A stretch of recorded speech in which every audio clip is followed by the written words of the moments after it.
Começa agora mais um episódio do nosso podcast Prosperidade 360 e hoje eu tô com uma pessoa muito especial. Ele é exemplo de resiliência, de superação, uma pessoa querida, adorada por esse país que sofreu um grande momento na vida dele, mas ele mostrou como superar uma grande dificuldade. E ele vai conversar com a gente aqui hoje. Mas antes de eu revelar quem é, se inscreve no nosso canal, ativa o sininho, curte o vídeo, comenta, compartilha, porque hoje vocês vão ouvir uma grande história. Eu estou aqui com Jackson Foman. Foman, muito prazer te receber. Prazer estar aqui contigo, né? Acho que a última vez que a gente se viu faz uns 4, 5 anos atrás, né? Mas muitas coisas mudaram na minha vida e eu estou muito feliz em poder estar aqui contigo, né? Eu estou muito feliz, você aceitou. Para poder contar um pouquinho da minha história, né? Com mais detalhes, mais uma felicidade grande. Mas olha, você sempre me choca com as suas informações, mas você acabou de me dar uma informação que você tem 32 anos. Não era para contar. Não era para contar? Porque você já tem um filho de 4. 4 anos. Você passou por um monte de experiências na sua vida, ou seja, muito novo, tudo isso aconteceu com você sendo muito novo. Na época eu tinha 24 anos. Calma, vamos falar de que época a gente está falando. Bom, a gente não tem como falar com você, eu quero depois saber da tua vida pré-acidente e pós-acidente, mas não tem como a gente não começar falando de um divisor de águas na tua vida. Certeza. Que foi o acidente em 2016 com o avião que estava levando a Chapecoense para a primeira disputa internacional. Pelo amor de Deus, conta alguma coisa. Luiz, a gente estava vivendo um dos melhores momentos de nossas carreiras, de nossas vidas também, né? Um grupo muito jovem, um grupo... Hoje até passa o filme na minha cabeça, porque hoje eu tenho um filho de 4 anos, como você citou, e na época, muitos dos meus colegas tinham filhos pequenos, né? Então hoje quando eu brinco com meu filho, às vezes vem, me remete a alguns pensamentos do que a gente vivia lá, né, com os meus colegas. Mas... foi uma situação assim que a gente estava vendo um momento extraordinário em nossas carreiras, o clube também, a cidade, né? A região ali região oeste de Santa Catarina, né? Nos abraçou, nos abraçava naquele momento tão importante e... Você com 23 anos. Eu com 24 anos. 24 anos. 24 anos, jamais passou pela nossa cabeça tudo isso, né? Porque você está vivendo numa situação assim de felicidade, das coisas estarem dando certo, tanto no profissional como no pessoal. E jamais vai passar pela tua cabeça uma situação dessa de dificuldade da noite pro dia. Foi muito rápido as coisas, né? Onde eu sempre dou exemplo até nas minhas próprias palestras, que no domingo a gente estava jogando em São Paulo contra o Palmeiras, né? E no final do jogo a gente fez um trabalho físico no campo ali, todo mundo, os torcedores palmeirenses ali, nos incentivando, sabe? Nos dando palavra de incentivo, isso era muito bacana, assim. Até a gente comentava entre nós, né? E da segunda para terça-feira acontece toda essa situação, nessa história tão triste, né? Onde se perde muitas pessoas. Meu Deus, chocou o país. Mas eu nunca tive a oportunidade de conversar. Você foi um dos 6 sobreviventes de 76 pessoas. Isso. Foman, quando você estava no avião, em algum momento você percebeu que aquele avião ia cair? Luiz, tu sabe que o atleta ele voa toda semana, né? E aí, quando os motores se desligam e as luzes se apagam, você sabe que alguma coisa de muito grave está acontecendo. Já tinha acontecido isso com você? Nunca. Pelo fato de nunca ter acontecido, né? E ao mesmo tempo tu não quer acreditar no que está acontecendo, né? Então ali você não tem como você levantar e sair, correr, abrir a porta, algo nesse sentido, né? Então ali eu rezei, todos os meus colegas rezaram ali, foi muito rápido, né? Foi muito rápido? Foi muito rápido, foi questão de 50 segundos ali, 1 minuto no máximo ali, as coisas... Foi caindo, foi perdendo altitude, até bater. Aí na hora que dá a batida ali, eu fico desacordado, o meu cérebro, ele acaba apagando, né? Conversando até com algumas pessoas também, que sofreram algum tipo de acidente, né? Eu conto essa situação que aconteceu comigo, elas até falam que para elas foi meio que uma situação parecida, né? Que na hora da queda, na hora do impacto, algo nesse sentido, o cérebro ele acaba se desligando. Até como um modo de sobrevivência. De proteção, algo nesse sentido. Então o que eu lembro é isso, assim, que a gente rezava... Juntos? Todo mundo junto, todo mundo rezando. E tava escuro, sabe? Uma situação assim que escureceu tudo, era à noite. E aí eu acredito que antes de bater em algum lugar, assim, começou a tocar uma sirene muito forte na frente, assim, sabe? que devia estar chegando perto de alguma coisa, né? E aí depois eu não imaginava. Não lembra de nada. Quando você abriu o olho, qual foi a primeira coisa que passou na sua cabeça? Tu sabe que algumas coisas eu escuto e lembro do meu resgate, mas eu não consigo ver, porque a gente cai no meio do mato, no meio da mata, tudo isso. Em 2017, quando eu volto para Colômbia, a gente volta pro lugar do acidente, o local do acidente onde a gente caiu, eu conheço a primeira pessoa que me resgatou. Então eu tinha alguns pensamentos do que estava acontecendo, do que eu achava que estava acontecendo. E o Sargento Nelson, que foi o primeiro cara que me viu, ele falou que eu falei meu nome, que eu falava que eu era arqueiro, eu dizia arqueiro. Por que arqueiro? Goleiro, né? E tentar falar em espanhol, sabe?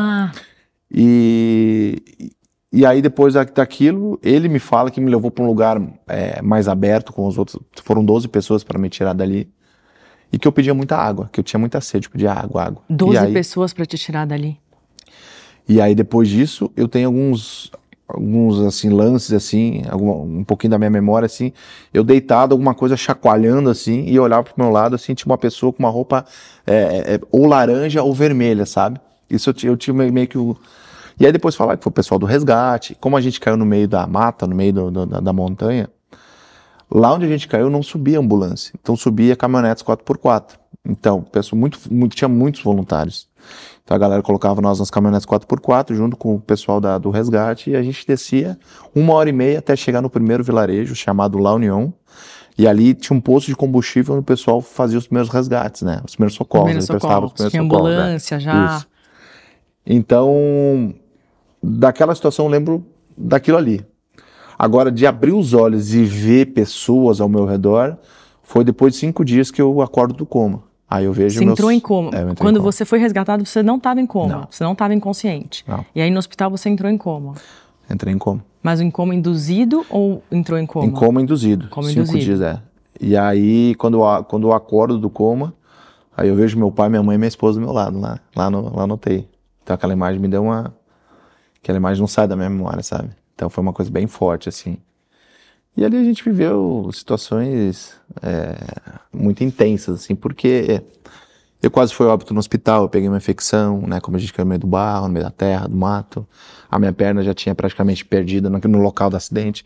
O meu tornozelo, que eu tenho 20% dos movimentos, tinha uma fratura exposta gigantesca. Nesse tornozelo você tem 20% dos movimentos. Mas eu você perdi sentiu... o talos, que é o nosso ossinho do tornozelo aqui. Aquele eu não tenho. Então eu tenho um pouquinho de movimento para cima e para baixo. Você sentiu muita dor na perna? Eu sentia, no meu resgate, eu sentia muita dor da cintura para baixo e ao mesmo tempo tudo amortecido muito o meu corpo da cintura para baixo, sabe? Então provavelmente eu tinha perdido muito sangue também. Eu lembro que chovia assim e era muito frio. Eu não sei se talvez pode ter ajudado naquele momento, né, de muita perda de sangue, enfim. Então eu recebo ali a notícia de tudo que aconteceu, quando eu acordo do coma, vejo minha família, aí veio o psicólogo do hospital, me dá a notícia, né, de tudo que a gente passou, que eu tinha perdido a perna, praticamente todos os meus amigos, né, meus colegas, e que ali eu tava na UTI internado, que eu tinha que lutar pela minha vida, né, então eu recebo a notícia meio que na lata ali, né. Com 24 anos? Com 24 anos. Meu Deus, Foma. Porque quando eu acordo do coma, assim, Luísa, depois que eu vejo meus familiares, eu começo a ver onde eu tô. Poxa, eu tô no hospital, cheio de aparelho, aquela coisa toda. E aí eu tinha algumas lembranças do acidente, né? E daí na minha cabeça eu pensei, poxa, a gente fez um pouso de emergência, tá tudo certo, sei lá. Bati a cabeça, algo nesse sentido, desacordei e tô acordando agora. Mas jamais imaginei que era na Colômbia, aquela coisa toda. Então as coisas foram acontecendo, né? As informações foram vindo e eu fui assimilando várias coisas. Mas ao mesmo tempo, assim, eu fui um cara que, em toda a minha internação, eu fiquei 56 dias internado. Lá na Colômbia? Lá na Colômbia eu fiquei 15, né? E eu fiquei 6 dias em São Paulo e 36 dias ou 35 dias em Chapecó, né, internado. Então, todos esses dias que eu fiquei internado, assim, eu nunca eu fui dando tempo ao tempo, fui me respeitando, as pessoas que estavam ao meu redor também, então as pessoas nunca vinham falar as coisas pra mim depois daquilo. Depois, quando eu acordo do coma, quando eu recebo as notícias, os médicos, os meus familiares, eles nunca foram me falando mais coisas, né? Te deixaram em paz. Os dias foram passando e eu fui perguntando algumas coisas e eles iam me dizendo o que eu perguntava. Então foi uma situação assim que eu me respeitei muito, dei tempo ao tempo, né? E ao mesmo tempo eu não queria falar de muitas coisas, sabe? Você demorou Eu fui pra começando conseguir. a criar a história das minhas lembranças, né? E aí quando eu achava que talvez era uma história realmente concreta ali, daí eu perguntava para os médicos, para meus familiares, e eles iam me falando, porque a gente não tinha o contato com os outros sobreviventes. Eu fui ter contato o primeiro a ter contato foi o Alan, né? Que o Alan foi o primeiro a sair da UTI para ir pro quarto. Então eu fui ter contato com o Alan depois de um dia, 2 dias antes de eu sair da Colômbia para vir pro Brasil, né? Vocês se falam, os 6? Sim, Vocês têm, o vocês Alan é são meu padrinho, o unidos? Neto é meu padrinho de casamento também, eu sou padrinho deles de casamento. Do Neto, não, que o Neto já era casado na época, mas o Alan Rusch, eu sou padrinho de casamento dele também.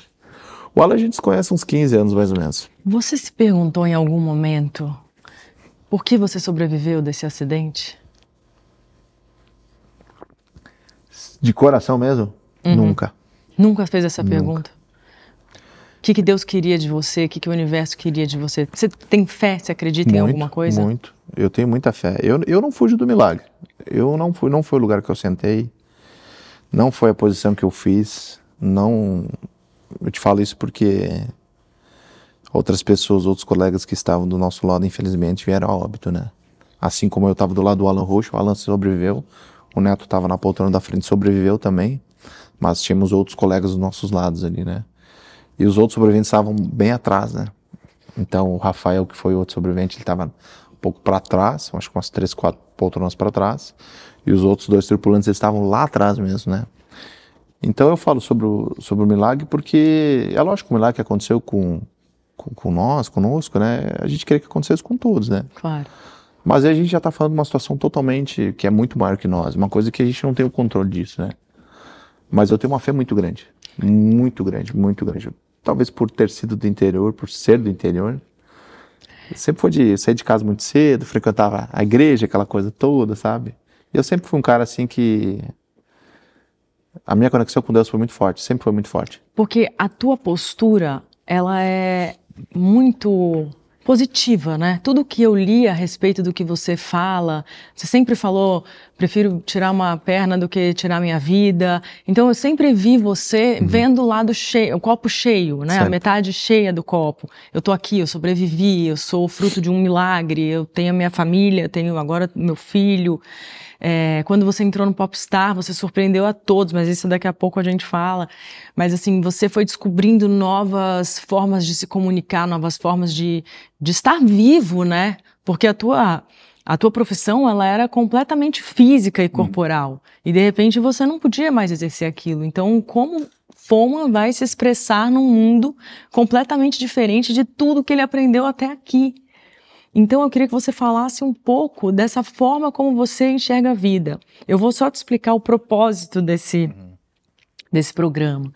A gente quer muito que a pessoa que está lá do outro lado do vídeo, que acha que ela tem uma vida que não é legal, uma vida de escassez, uma vida que não tem sentido, que ela consiga ver histórias e principalmente o que se passa dentro da cabeça das pessoas que sentam aqui nessa cadeira, e que que a gente consiga decodificar chaves importantes para a pessoa falar, cara, eu também posso. Isso também pode acontecer comigo de bom. Eu também posso conseguir chegar lá, sabe? E você é um cara que você conseguiu chegar lá, porque você tem uma postura extremamente resiliente, passou por uma superação incrível, e hoje você é um palestrante, viaja o mundo palestrando, faz piada, consegue rir de si mesmo, quer dizer, a sua postura é muito inspiradora. Luiz, eu te falo assim, o que me move é a vida, sabe? É de eu estar vivo. O que me fortalece é a minha família, sem sombra de dúvida, minha esposa, que a gente está junto há 14 anos, eu e a Andressa, então é muito tempo juntos. Meu filho tem 4 anos, como você citou também, é o meu parceirão, meu melhor amigo. Tu tem que ver a maneira que ele trata a minha prótese, né? O cuidado que ele tem quando o papai tá sem a prótese, né? Vocês conseguiram explicar para ele alguma coisa? Sim, ele sabe. Hoje, claro que ele tem 4 aninhos, mas ele entende que o papai caiu de um avião, o papai perdeu a perninha, o papai jogava na Chapecoense, foi na Colômbia, ele fala tudo isso aí, que o papai é um homem de ferro. Olha, então ele tem todo deve esse ter cuidado. muito orgulho. E ele tem muito orgulho. Meu papai é o Jackson Foma, quando ele vai na escolinha, assim, quando as pessoas estão... As crianças, principalmente, quando perguntam, daí ele fala, meu papai caiu de um avião e coisa, sabe? E aquilo... Isso me fortalece, sabe? O que me motiva é a vida, assim, você poder acordar, olhar pro teu lado, tá tua família, tua esposa, todo mundo ali. Quando eu saio, que, como você citou, graças a gente faz bastante palestras, né? Quando eu volto para casa, chego em casa, tá tua família de braços abertos, ali te esperando, né? Então isso aí não tem preço. Não tem preço. Eu sou um cara feliz da vida, sou um cara pra frente, eu sou um cara positivo. Porque eu passei por uma situação, a gente, assim, no dia a dia, principalmente com as pessoas que me acompanham nas redes sociais, eu não sou um cara de falar muito do que aconteceu comigo, assim, mas eu sei muito bem o que eu passei, o que eu vivi, o que eu vivo, porque o meu trauma, ele vai ficar pra vida toda.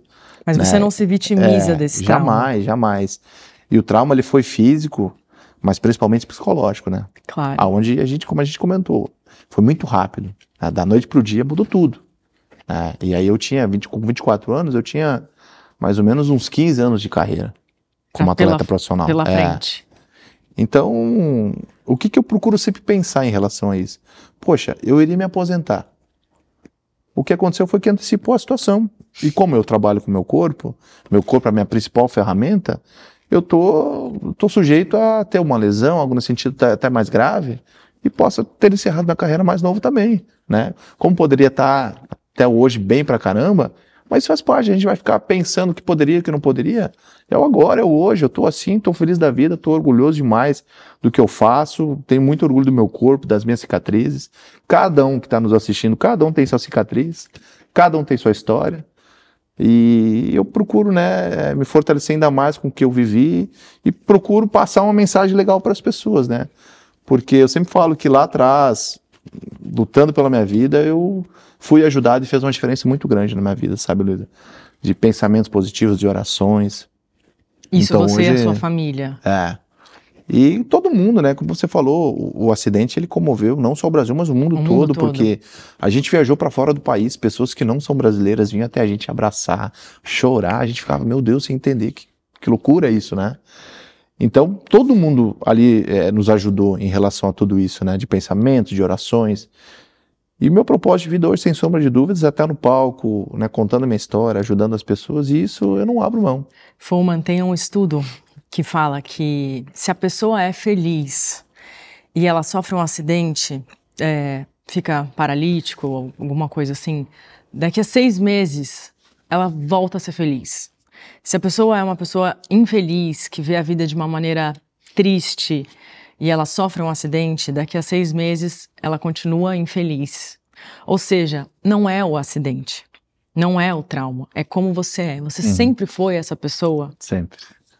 Sempre, sempre, sempre. Meu pai e minha mãe sempre falam assim, cara, porque quando meus pais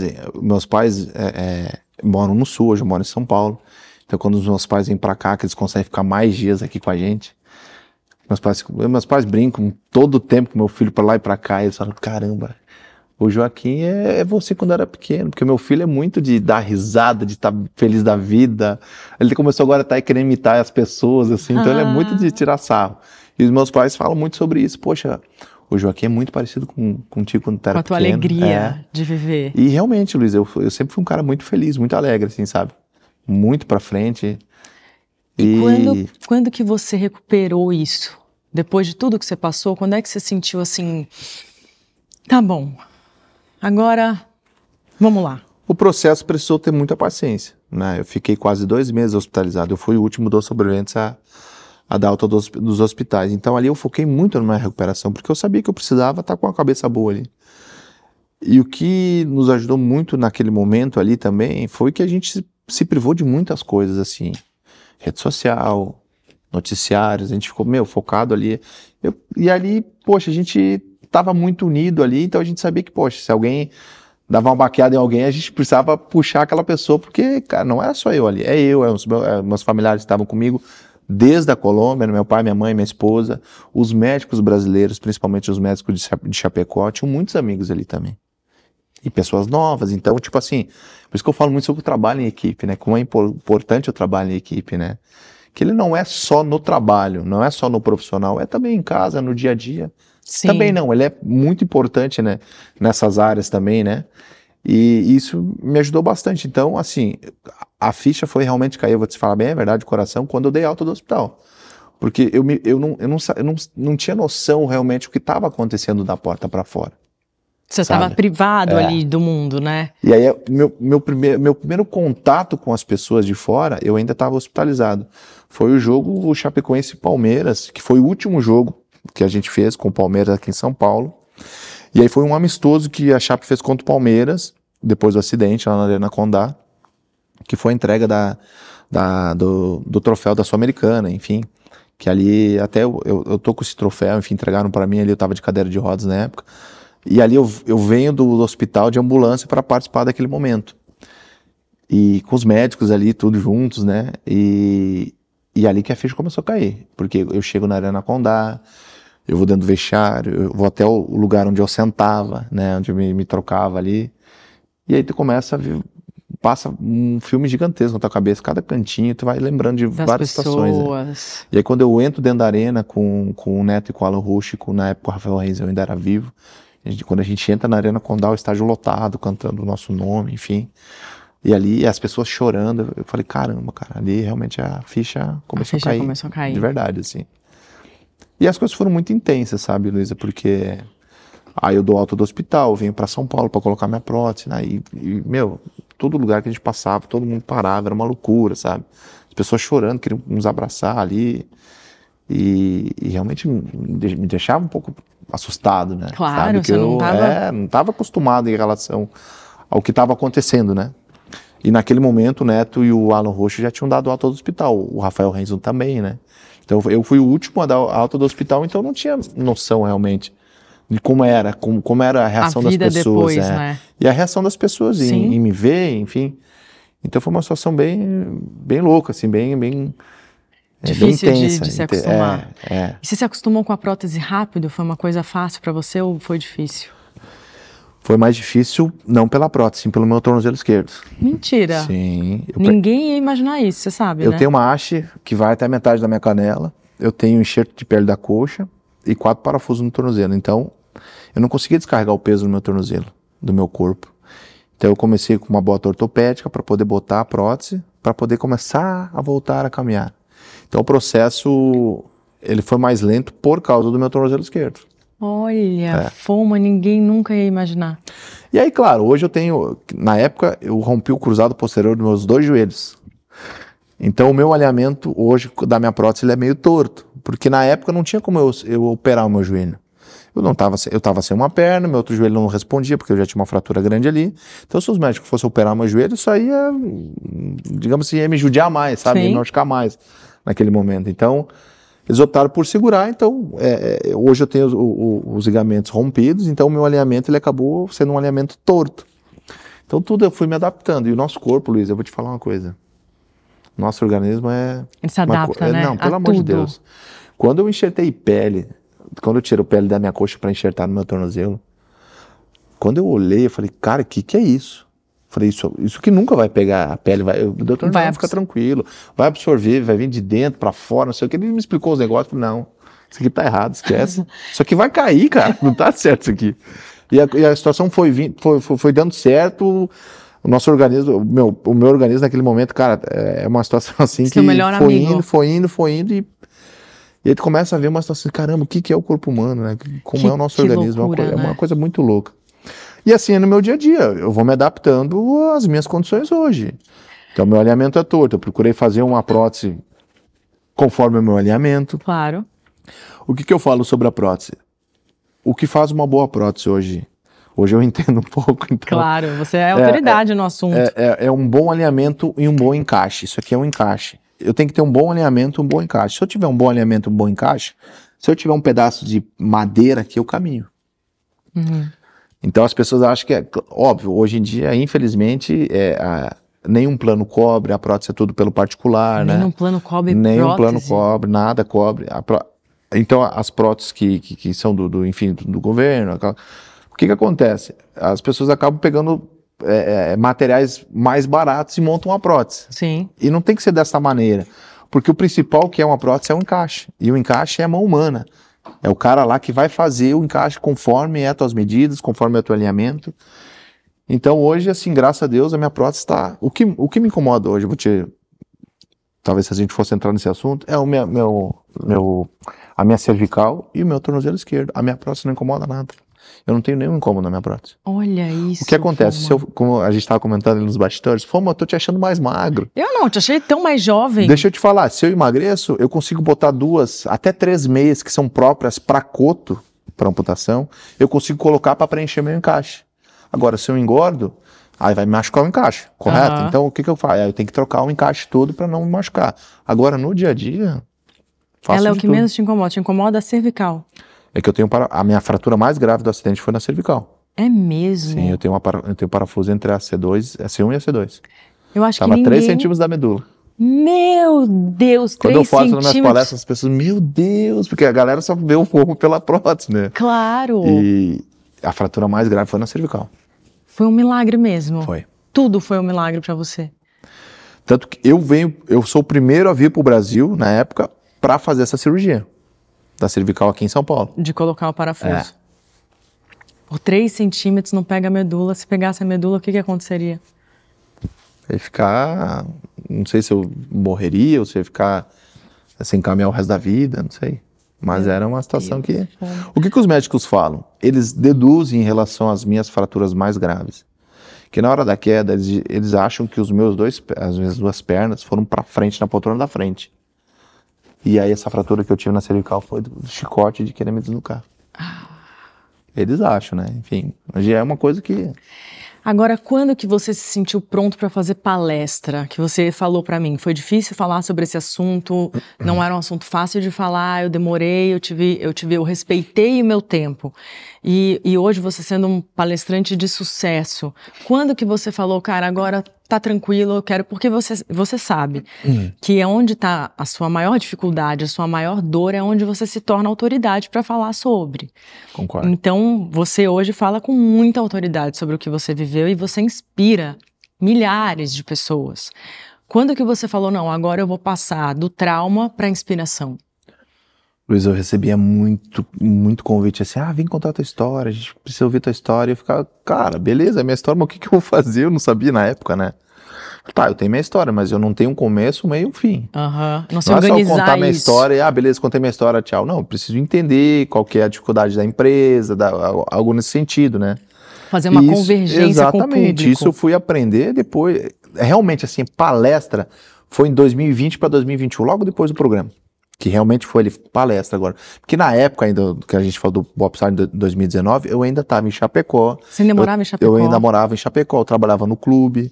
O que você fazia no clube? Eu era embaixador do clube, então eu representava o clube nos eventos, enfim. Então eu era meio que um símbolo do clube ali naquele momento, da história do clube, Sim. né? E aí, por isso que é uma situação assim que... 2021 finalizou meu contrato com o clube. Sentamos com todos do clube lá. O pessoal do clube queria renovar. E eu falei, pessoal, eu não quero mais renovar. Por que você não quis renovar? Porque eu achava que era um momento de eu sair. Você achou Ia que ser bom pra mim, ia fim? ser bom pro clube também. Porque senão ficava aquela situação, o clube tem aquela obrigação de renovar e o Foma ficava, o Foma é o sobrevivente do acidente, sabe? Você ia ficar só sendo legal. Sobrevivente do acidente. E ao mesmo tempo, pro lado de fora do futebol, estava acontecendo muitas coisas. O exemplo é o programa. Como é que surgiu o convite para o programa? Para quem não sabe, o Foma participou do Popstar. Eu fui jurada dele. E me deu 10, tá? E dei 10. Por isso que ele está aqui no Prosperidade 360. Se eu tivesse dado 9,8, ele não viria. Eu sei porque eu já participei de Show dos Famosos, Dança dos Famosos, Circo dos Famosos. E todo mundo que me deu 9,8 eu guardo no meu coração. Não. Brincadeira. Mas assim, você quando abriu a boca, me surpreendeu. Muito. Você emocionou todo mundo, tanto que você venceu o programa. Foi o primeiro trabalho que você fez fora tudo que você já tinha passado? Não, em 2017 eu tive um convite, eu assinei um contrato com uma emissora, que foi a Fox Sport, né? E aí, logo na sequência do acidente ali, foi por metade de 2017, eu assinei com a Fox Sport para ser comentarista. E eu ficava 15 dias no Rio e 15 dias em Chapecó. E aquilo tava me cansando muito, porque era muito recente ainda, né? Hoje o meu pensamento é totalmente diferente, as condições também são totalmente diferentes. Mas também naquele momento, Luísa, se eu não faço aquela situação, se eu não dou aquela investida, digamos assim, aquela guinada, eu também nunca saberia se iria dar certo ou não. Então as oportunidades, quando elas começaram a surgir na minha vida no pós-acidente, E eu ia experimentando, se der certo, beleza. Então, no próprio contrato que eu fiz com a Fox, eu até coloquei uma cláusula, se não der certo, rescisão normal, amigável, beleza, tudo certo. Tanto que o pessoal tinha até um projeto na época da Copa do Mundo, aquela coisa toda. Mas eu fiquei 4 meses na Fox e acabei saindo. Não consegui Tava ficar muito mais. pesado pra mim, sabe? Em relação ao meu corpo, tudo. Eu ainda tinha muitas dores, era muito recente, né? Era meses do acidente ali. E ali eu fazia fisioterapia de manhã, de tarde e à noite. Eu tinha muitas dores, né? Exaustivo. Era muito exaustivo. Então eu voltei para Chapecó ali. Então ali eu fiquei mais focado no clube. Teve outras oportunidades também de negócio que eu fiz ali em relação a tudo isso, no profissional. Então, assim, o primeiro trabalho realmente foi da Fox. E aí depois foi o Popstar, né? Como em que paralelo do descobriram que clube. você cantava? Tu sabe que foi uma coisa muito louca, porque eu dei alta numa segunda-feira, numa terça-feira a gente foi pro Rio para participar do jogo da seleção contra a Colômbia, Brasil e Colômbia, no Engenhão. E aí eu fui convidado para participar do programa da Fátima Bernardes. Aí eu participei do programa. E aí no final do programa, eu tava de cadeira de rodas, né? Porque no final do programa o pessoal me trouxe um violão. Do nada. Aí eu fiquei meio sem entender. Cara, o pessoal trouxe ideia, a Fátima falou, o pessoal andou dando uma pesquisada na tua vida, nas tuas redes sociais, viu que tu gosta de cantar, viram que tu toca violão, e trouxeram um violão. E ali eu cantei uma música, só que, na época eu tava com a voz bastante debilitada, porque a cirurgia que eu fiz na cervical, ela acabou afetando um pouquinho as cordas vocais, então fiz muito trabalho de fono, aquela coisa. Mesmo? E aí eu cantei. Qual foi a música? Eu cantei A Flor e o Beija-Flor, até que eu cantei a música no programa. Que música linda. E aí passou-se os anos e eu recebo uma mensagem da produtora do programa da Fátima Bernardes. E ela, poxa, falou comigo, Foma, tudo bem. Acho que era Débora o nome dela, da produtora. E ela, Foma, tudo bem, lembra de mim? Enfim, conversamos ali, posso te ligar? Aí me ligou. Ela falou, cara, eu tô com uma ideia muito louca aqui na minha cabeça. Tu conhece o Popstar? Eu falei, não, já ouvi falar. Já tinha tido alguma sempre edição. tinha aquela... Eu sempre meio que confundia com o Superstar, que é das bandas, né? Sim. E aí, beleza, a gente conversou ali. Aí ela me explicou um pouco como é que era o Popstar, né? Que atores, atrizes, jornalistas, enfim, participavam do programa. E no ano anterior participou o Alex Escobar, representando o esporte meio, né? Ela falou assim, cara, eu tô com a ideia pra levar o teu nome pra direção. Tu topa? Aí eu falei, eu topo, mas na minha cabeça, o que eu vou... Tipo, cara, vai reprovar meu nome, vou fazer o quê lá, sabe? Vai reprovar meu nome é ótimo. Beleza. Passou uns dias, ela me mandou uma mensagem, teu nome tá na pauta lá da reunião da direção, então torce aí. No dia seguinte ela me ligou. Teu nome foi aprovado.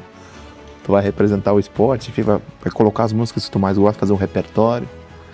E aí, logo na sequência, ligou, acho que foi, eu não sei se foi o produtor, ou se foi o Flávio, que infelizmente faleceu no ano seguinte. Ai, sim, adorava. Eu acho que foi o Flávio que me ligou. E aí, falou, sou diretor do programa. Eu não tava meio que acreditando, falei, cara, como assim? E aí, enfim, ele mandou uma mensagem, mandou um áudio, que era o diretor do programa, e falou que no dia seguinte fazer uma reunião de vídeo, né? Uhum. Chamada Você tava de vídeo. em Chapecó ainda? Eu tava em Chapecó, morava em Chapecó.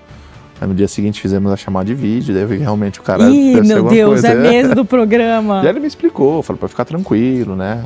Pediu as músicas que eu gostava de cantar, o que eu gostava de cantar. Você gosta de sertanejo? Gosto de sertanejo, E aí eu fiz um repertório ali e as coisas foram acontecendo. E aí você foi passando as etapas? Fui indo. A gente se reuniu, a primeira vez foi em agosto, eu acho. Foi em agosto. Reuniu toda a galera lá no Projac. E, poxa, todo mundo ali, e a galera, acho que talvez uns me conheciam, outros não, daí cada um ia falando mais ou menos, sou falando de tal, babá, aquela coisa toda. E chegou na minha vez. Aí eu falei, eu sou Jackson Foma, sou ex-atleta, e tive que encerrar minha carreira, sofri um acidente de avião, porque daí a galera começou a ligar o negócio. O pessoal falou, meu Deus, não sei o quê, o pessoal veio e me abraçou ali, sabe? Tipo, me abraçou, tô dizendo, o programa todo, a galera toda era muito querida, sabe? E ali a gente foi vivendo de agosto até dezembro, toda semana eu tava no Rio. Então, sextas-feiras eu morava em Chapecó, então sextas-feiras eu voava pro Rio, sábado a gente ensaiava no palco e domingo era o programa, os ao vivo. Então, foi muito intenso, porque era toda semana. Mas aí, e que ano que a gente tá? Nós estávamos em 2019. Então já tinham passado 3 anos do acidente. 3 anos do acidente, mas eu ainda estava no clube. Você ainda estava no Eu clube, tava mas no já clube. não era tão recente, eu digo, pro teu corpo, já não era aquela experiência que você teve no Fox já era uma Sport. situação, já era uma situação que estava mais tranquila para Tava eu mais confortável. me aventurar, digamos assim, né? E quando tu ganhou, tu imaginou que você ia ganhar o programa? Não, jamais. Só que daí tu começa a ver as situações, tipo, a estreia do programa foi com a Tente Outra Vez, né? Ah, E ali foi uma música, putz, foi uma coisa assim, muito legal que eu cantei e eu jamais passou pela minha cabeça a repercussão disso tudo. É quando eu desci do palco, porque a gente subia de 2 em 2, né? A gente tava lá embaixo nos camarim, enfim, subia.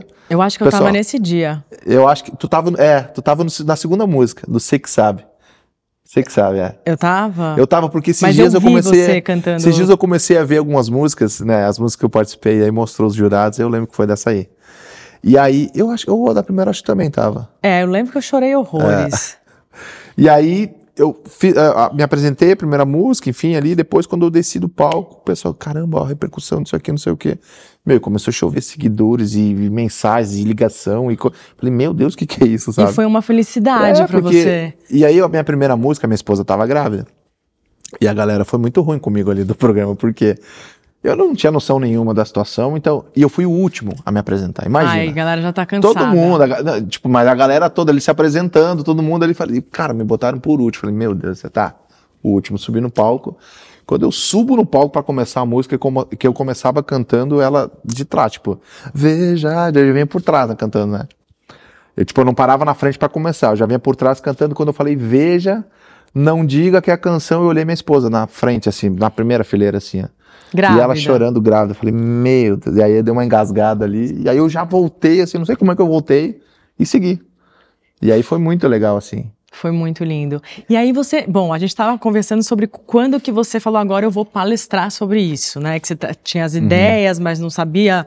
Porque palestra é isso, né? Às vezes você sente que você tem todos os ingredientes para fazer um bolo, só que você não sabe se você põe o leite primeiro, se você põe a farinha primeiro, verdade. não é um pouco isso? Exato. E aí você fez o Popstars, e foi daí que veio a palestra junto com música. Como é que você organizou isso? Então foi assim, 2019, então eu fiz o Popstar, eu ainda estava no clube. E ali eu comecei daí eu peguei uma empresa, né, que é a Experiência, que faz a gestão da minha carreira hoje. Experiência maravilhosa, que faz palestras. E o Fabrício, que é o CEO da empresa, eu conheço ele há muitos anos, né, porque o Fabrício é da cidade da minha esposa, enfim. E aí, cara, a gente conversando, a gente se namorava ali, vamos, não vamos, calma, sabe? A gente, tá na hora, não tá. E aí, o que aconteceu? O Fabrício também soube esperar também, né? Pô, deixar no momento fome, porque eu também falei pra ele, cara, eu tenho essa vontade, mas eu acho que tem que ser uma coisa de cada vez. Então a gente foi moldando a situação, e aí, depois do programa, que realmente eu falo assim, eu comecei na palestra em 2020. E aí que foi que eu vim pra, na época, como eu falei, morava em Chapecó, vim para São Paulo. Aí montamos a minha palestra, né? Aí fiz vários cursos dentro da experiência, né? Então a gente foi... no meio da pandemia, porque 2020 era pandemia. Da pandemia. Então, o que eu quero te dizer, 2020 eu me lancei palestrante no formato online. Online! E funcionava online. Isso? Funcionava porque... Era uma situação assim que não tinha o que fazer, em primeiro lugar. Sim. Não tinha como a gente, né, ter o contato. E quando eu saí, no meio de 20 para 21 ali, eu vim para São Paulo em abril de 21.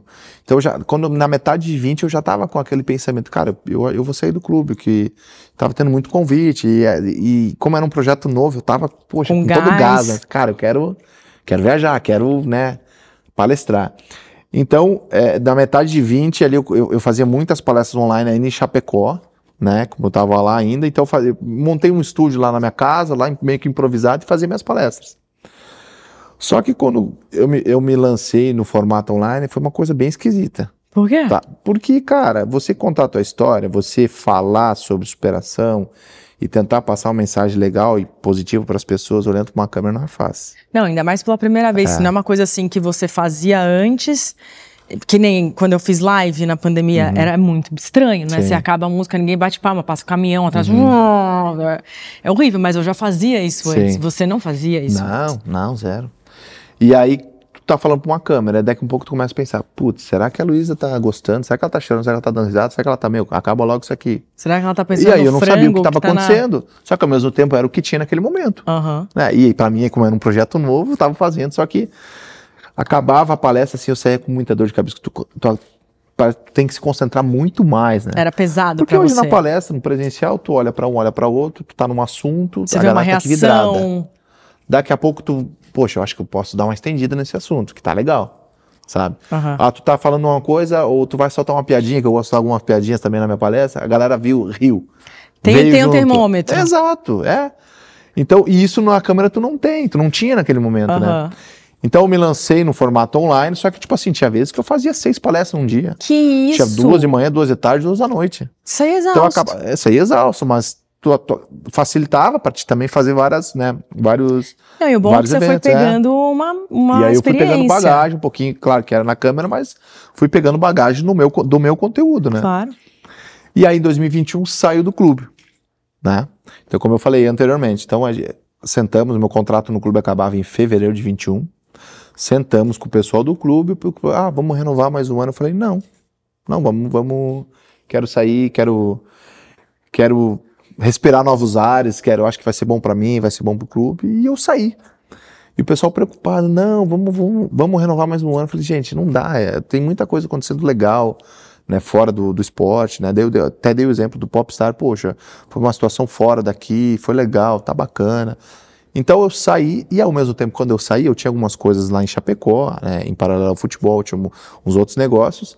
Eu falei pra minha esposa, vamos embora, eu quero sair um pouco. Quero novos ares, quero começar a minha vida de novo. E aí eu queria vir para São Paulo, porque como a experiência é daqui, né, as coisas, aqui fica tudo muito mais fácil, Sim. né.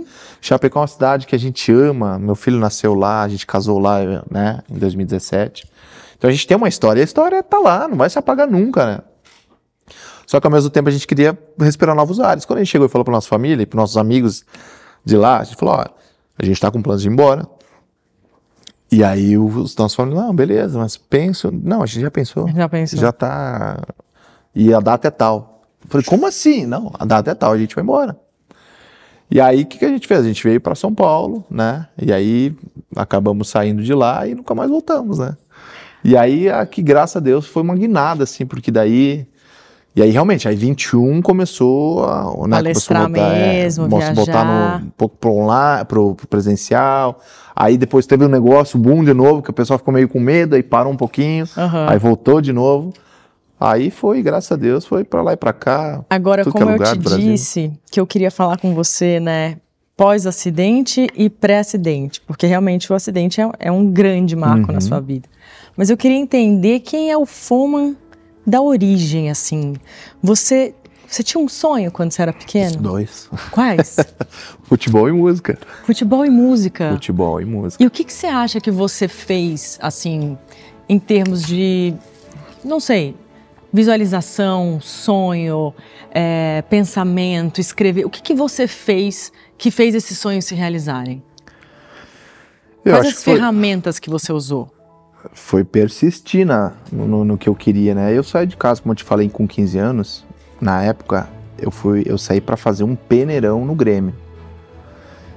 E na época eu fiz esse peneirão, passei nesse teste. Você jogava desde pequeno?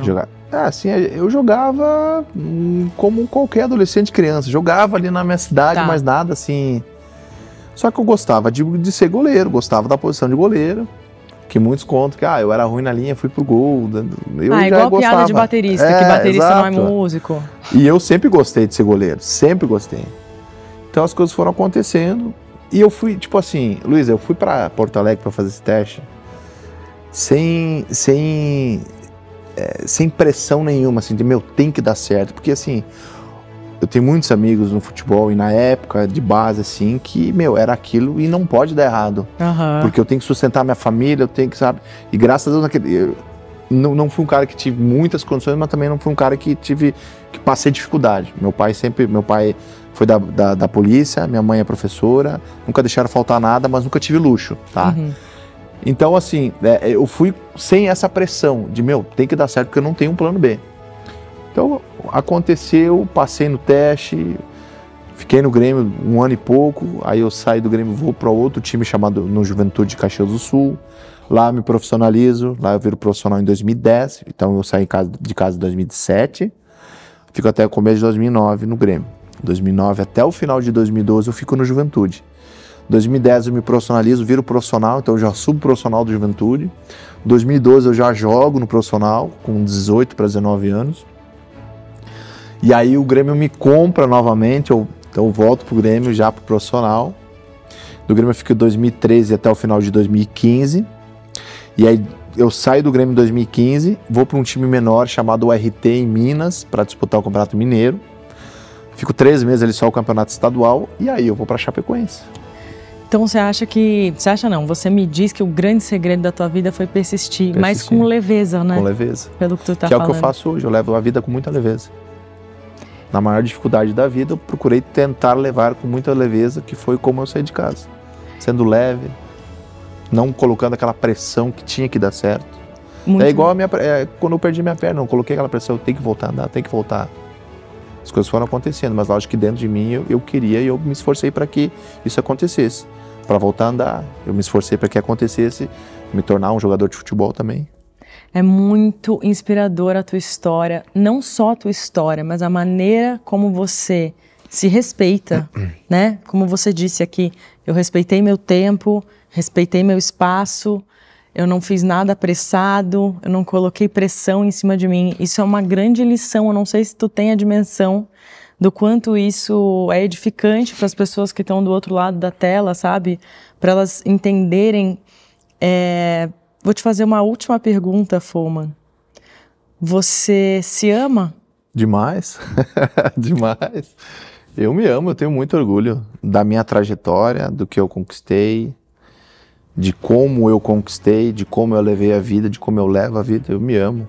Porque você tem a postura de quem se ama, que se respeita e que coloca limite até onde as pessoas podem ir, até onde as coisas podem interferir na tua vida. Exatamente. É muito lindo o jeito de você ver a vida. Obrigado. Queria te agradecer demais você ter vindo aqui, te dar parabéns pela tua vida.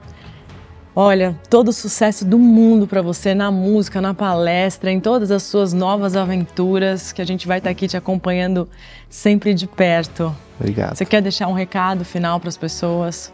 O recado que eu posso deixar para as pessoas é que insista, persista, não se cansar, pare, descanse, mas não desista. Acho que esse é o principal disso tudo, né? A vida, ela é feita de altos e baixos, alegrias e tristezas. Nossa vida é isso aí, é uma gangorra. Então, que se cansar, dá uma respirada, descansa e siga em frente, sempre. Que história linda. Parabéns, Foman. Obrigado. Esse foi o Prosperidade 360 com o Jackson Foman. Uma história linda de superação e resiliência. Gente, Foman!